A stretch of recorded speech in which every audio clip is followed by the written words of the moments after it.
Friends, आप सभी का हमारे चैनल पर स्वागत है। आज हम लोग पढ़ेंगे घातांक के नियम, लॉ ऑफ इंडिकेसेस। यदि ए एक वास्तविक संख्या है जिसे यम बार गुणा किया जाए, जहां यम धन पूर्णांक हो, तब जैसे ये वास्तविक संख्या ए गुणे ए को यम बार गुणा कराया गया। ओके डियर, तो ए के पावर हम लोग क्या लिख सकते हैं? ए के पावर यम लिखा जा सकता है, ठीक है। और जहां पर ए को हम लोग आधार कहेंगे और यम को घातांक कहेंगे, इसे याद रखिएगा। जहां ए को आधार और यम को घातांक कहेंगे, तो घातांक के नियम में रूल नंबर 1 क्या होता है? रूल नंबर 1 होता है आपका,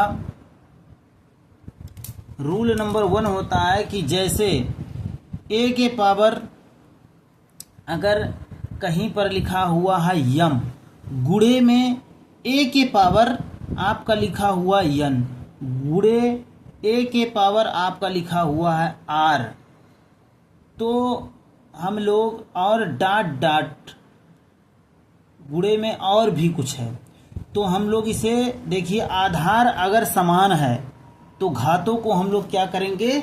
जोड़ लिया जाएगा। ये आप याद रखिएगा, जीवन भर कार्य आएगा। अगर आधार आपका समान है तो घातों को क्या करेंगे? तो जोड़ लेंगे। तो ए के पावर क्या होगा? यम प्लस यन प्लस आर, और यहाँ पर कहाँ तक है? डॉट, तो यहाँ प्लस आगे, यहाँ भी आप क्या लिख सकते हो? डॉट। ओके डियर, तो एक ही आधार पर घाते क्या किया जाएगा? जोड़ लिया जाएगा। आप इस पर हम लोग एक क्वेश्चन देख लेते हैं, एक एग्जाम्पल देख लेते हैं ताकि आपको समझ में आ जाए। एग्जाम्पल के तौर पर अगर लिखा हुआ 2 के पावर 3 गुणे 2 के पावर 4 गुणे 2 के पावर 6, तो हम लोग क्या करेंगे? एक ही आधार है तो एक ही आधार, देखिए आधार सब समान है और घात अलग अलग है, तो एक ही आधार पर घात को क्या किया जाएगा? जोड़ लिया जाएगा। यानी 2 के पावर 3 प्लस 4 प्लस 6, यानी ये आपका क्या हो गया आंसर? 2 के पावर 4 3 7 और 7 और 6 आपका कितना हो गया? 13। तो 2 के पावर 13 ये आपका क्या हो गया? आंसर। ओके डियर, तो एक ही आधार पर हमने क्या किया? घातों को जोड़ लिया। ये हमारा घातांक का नियम है, ठीक है, जो हमारा बताता है। इससे नियम नंबर 1 आपको पता चल गया। ओके डियर, अगला हम लोग देखते हैं रूल नंबर 2। रूल नंबर 2 की, अच्छा एक बात ये कहा गया, इसी में देख लेते हैं एग्जाम्पल नंबर 1। एग्जाम्पल नंबर आपको हम लोग दूसरा बता देते हैं कि जैसे अगर कहीं लिखा हुआ है कि 3 के पावर 4 गुणे 3 के पावर -3 गुणे 3 के पावर 7, तो आप इसे कैसे हल करोगे? तो इसे भी देखिए, आधार आपका समान है और घातों को हमें क्या कर लेना? जोड़ लेना है। जहां पर प्लस है, प्लस अगर कुछ नहीं लिखा है तो प्लस, अगर लिखा हुआ है तो उसे माइनस के साथ। तो जैसे देखिए 3 आधार है और घातों को क्या करेंगे? जोड़ लेंगे। यहाँ पर क्या होगा जाएगा आपका प्लस, तो यहाँ माइनस है तो माइनस यहाँ 3 हो जाएगा, और यहाँ प्लस 7। अब देखिए इसी को देख लीजिए कि आप 4 में से 3 घटाएंगे 1 बचेगा, और यहाँ 7 जोड़ लेंगे कितना हो जाएगा? 8, यानी 3 के पावर 8। ये आपका हो गया आंसर। ऐसे क्वेश्चन हमारे सिर्फ चैनल पर मिलेंगे फ्रेंड्स, इसलिए आप लोग हमारे चैनल को सब्सक्राइब करिए और अपने फ्रेंड्स को शेयर करिए। आपको बिना ट्रिक के ऐसा हम बता देंगे कि जीवन भर नहीं भूलेगा। अगर आप ट्रिक पर पढ़ोगे तो कुछ दिन बाद भूल जाओगे, इसलिए आप लोग रूल से पढ़िए, नियम से पढ़िए, ताकि जीवन भर याद रहे। अगला रूल हम लोग देखते हैं, रूल नंबर 2 हम लोग देखते हैं। रूल नंबर 2 कहता है कि जैसे अगर आपका आधार समान है और भाग हो, जैसे a के पावर यम भागा ए के पावर आपका n हो। अगर आपको भाग देना है, यानी इसको किस तरह से आप लिख सकते हो, ए के पावर m, ये बटे होता है क्योंकि बटे का मतलब भाग होता है, ए के पावर n, इस तरह से हो गया। अब देखिए आधार समान है, ए के पावर m और ए के पावर n बटे में है, तो क्या हो जाएगा, आधार को लिख लिया जाएगा, ऊपर वाला को इसके घात m, और इसको जब ले जाएंगे तो क्या हो जाएगा, माइनस हो जाएगा। तो ये क्या हो जाएगा, गुणे ए के पावर माइनस n। अब देखिए आधार समान हो गया। अब क्या हो गया, ए के पावर m माइनस n, ये आपका क्या हो गया, आंसर हो गया। इसको भी आप याद रखिएगा, कैसे हम बता रहे हैं, सब चीज बहुत ध्यान से सीखिए।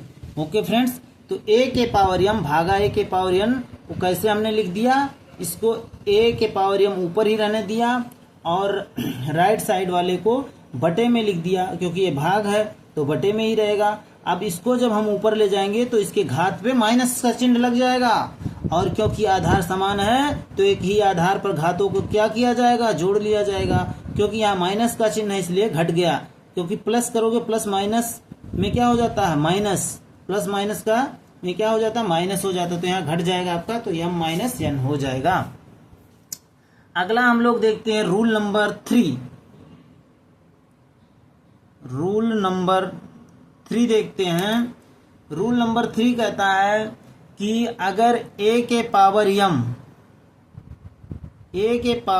m और इसके पावर भी आपका n है, ठीक है, a के पावर m आपका दिया हुआ था और इसके पावर क्या है, n है, तो इसे आप, तो m और n का क्या हो जाएगा, गुणा हो जाएगा, यानी a के पावर m गुणे n, यानी mn, ठीक है, गुणे का चिन्ह लगाओ, चाहे ऐसे लिख दो, गुणा माना जाता है। ओके डियर, तो अगर ऐसा लिखा हुआ, या तो इसी को ऐसे भी लिखा जा सकता, a के पावर n और उस सबके पावर क्या, m, तो इसका देखो m का n में गुणा हो जाएगा, तो भी क्या हो जाएगा, a के पावर n m, चाहे कहो गुणे में जो है, गुणे के अगर स्थान को बदल दिया जाए तो उससे कोई फर्क नहीं पड़ता, चाहे m n लिखो चाहे n m लिखो, क्योंकि गुणा करने पर आप चाहे 4 गुणे 3 लिखो चाहे 3 गुणे 4 लिखो, मान वही आता है, कोई फर्क नहीं पड़ता। इस पर हम लोग एक क्वेश्चन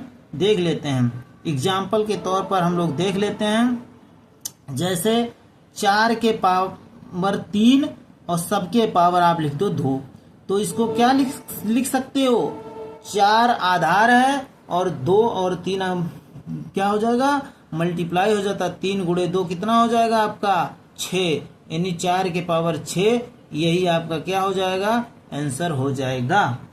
ओके डियर, अगला रूल हम लोग देखते हैं।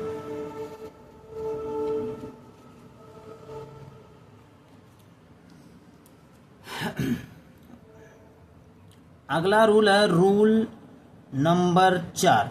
रूल नंबर 4 आप देखिए क्या कहता है, रूल नंबर 4 आप देखिए, सारे रूल को अगर आप समझ गए तो जीवन में कभी भी घातांक का जो भी क्वेश्चन आएगा वो कभी भी आप मिस नहीं कर सकते।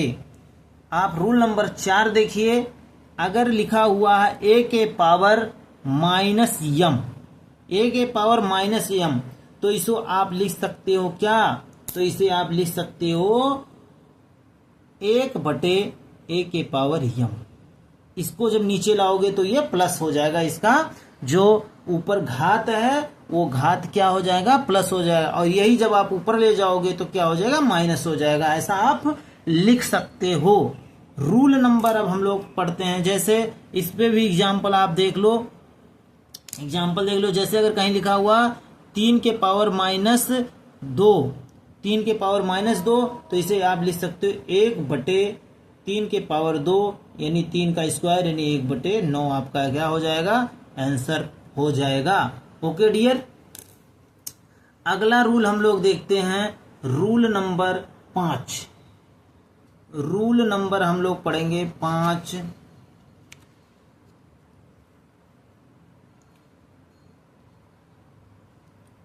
रूल नंबर 5, रूल नंबर 5 क्या कहता है कि अगर कहीं लिखा हुआ है ए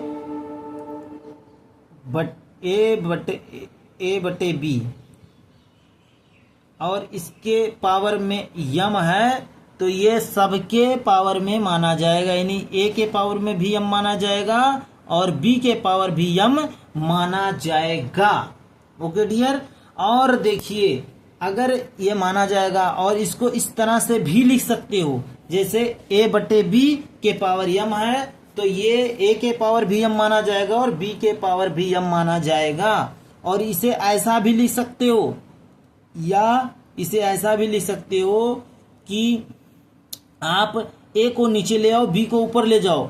तो देखो, ए को नीचे ले जाओगे, देखो ए को जब आप नीचे ले जाओगे तो लिखोगे क्या, ए के पावर माइनस यम, और बी को जब ऊपर ले जाओगे तो क्या लिखोगे, बी के पावर माइनस यम। तो देखो माइनस हो गया, ठीक है। अब ये क्या हो जाएगा आपका, यानी बी बाई ए और सबके पावर माइनस यम, यानी आप इसी को उलट दो तो इस पे जो घात है वो माइनस में चली जाती है। अगर इस भिन्न को पलट दो तो इसका जो घात है वो माइनस में हो जाता है, इसको भी याद रखिएगा। अगला रूल होता है रूल नंबर 6, हम लोग पढ़ेंगे रूल नंबर 6। रूल नंबर हमारा 6 क्या कहता है कि अगर ए के पावर यम है और बी के पावर यम है, यानी आधार अलग अलग हैं और घात आपका क्या है, बराबर है, तो इसे क्या लिख सकते हो कि ए बी के पावर एम, यानी सबके पावर एम, यानी या ए गुणे बी के पावर पोस्ट में क्या लिख सकते हो, यम। एक ही जैसे इसमें एग्जाम्पल आप देख लो, एग्जाम्पल जैसे 2 के पावर 3 गुणे 5 के पावर 3, तो आप इसको लिख सकते हो क्या कि 2 गुणे 3 के पावर क्या 2, हाँ 5 है, सॉरी फ्रेंड 5, यहाँ लिख सकते हो आपका 3, यानी उत्तर आपका कितना, 5 दूनी 10, 10 के पावर 3, यानी ये 3, यानी 10 का 3 बार गुणा, यानी 1000 हो जाए 10, तो ये 1000 आपका क्या हो गया, आंसर हो गया। ओके डियर, इसको इस तरह से लिखा जा सकता है। अगला होता है रूल नंबर 7, आप पढ़ लो।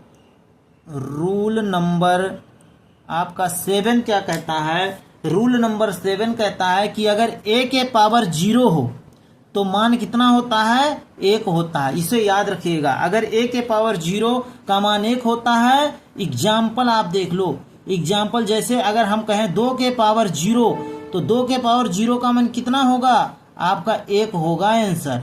याद रखिएगा, अगर कहीं कोई पूछे कि 5 के पावर अगर 0 है तो इसका मान कितना होगा, तो इसका मान भी 1 होगा, इसे याद रखिएगा। ओके फ्रेंड्स, आप लोग हमारे चैनल को सब्सक्राइब करिए और लाइक करिए और शेयर करिए। अगले वीडियो में इससे आगे का पार्ट हम देखेंगे। थैंक यू दोस्तों, धन्यवाद।